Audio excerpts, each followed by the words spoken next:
My name's Clare and along with my husband Phil, we're the campus pastors at Salford. I believe that Fortnight of Faith is going to be pivotal in the lives of King's people. I believe that we're going to see people stepping out in faith, stepping into new opportunities.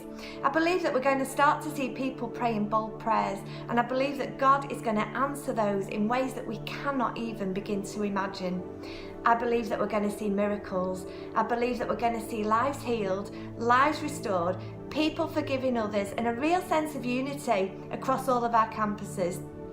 I believe that we're going to see Christians, both old and new, allowing God to move in them and enabling God to move through them. I want to just turn this morning to Proverbs chapter 4 and just a few verses, 25 to 27. And these verses say this: look straight ahead. Fix your eyes on what lies before you. Mark out a straight path for your feet. Stay on the safe path. Don't get sidetracked. Keep your feet from following evil. Phil and I have been at our Salford campus for about 7 months now, and during our first few weeks we began to feel that God was up to something. It was a niggle, it was a nudge, but it felt like we were being asked to take a bolder step.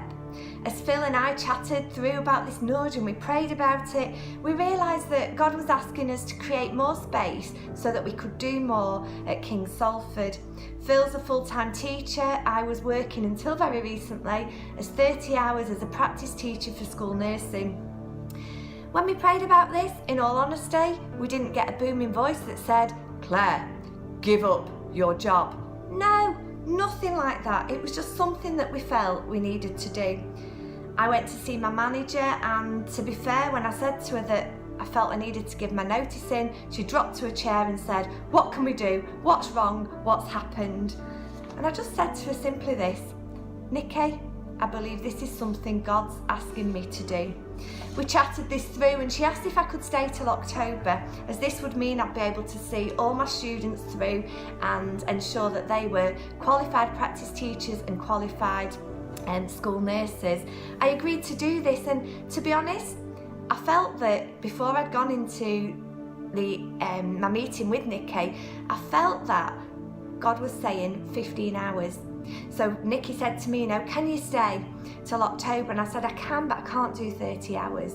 We negotiated, had a bit of a discussion, and in the end I came out the office and I said to her, "Nikki, I can only do 16 hours. As I left her office, I got this sense of, "Claire, I said 15. And I was like, "What's an extra hour? Half an hour on 2 days? Nothing." But I felt a real sense of, "Claire, I said 15. So I said to God, "God, if you want it to be 15, please sort it."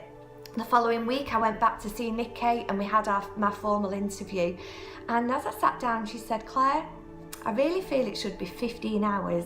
And my response was, "Really?"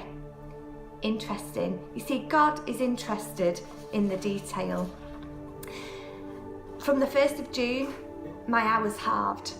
From the 1st of June, my salary halved. Has it been an exciting, faithful journey? Not always. Have I wavered, doubted, panicked? Yeah. You see, there have been times throughout this decision making that my focus has shifted. My gaze on the one who holds my future in the palm of his hands has become blurred. As that has happened, I've looked to the left, I've looked to the right, I've picked up baggage, picked up things like worry, doubt, fear, frustration, confusion. But when I've realigned my focus to the one who's in control, I've collected faith, trust, purpose, boldness, peace, strength, courage, excitement. The Bible tells us in Thessalonians that the one who calls you is faithful and he will do it. That's easy to believe when we're cruising along and life looks great.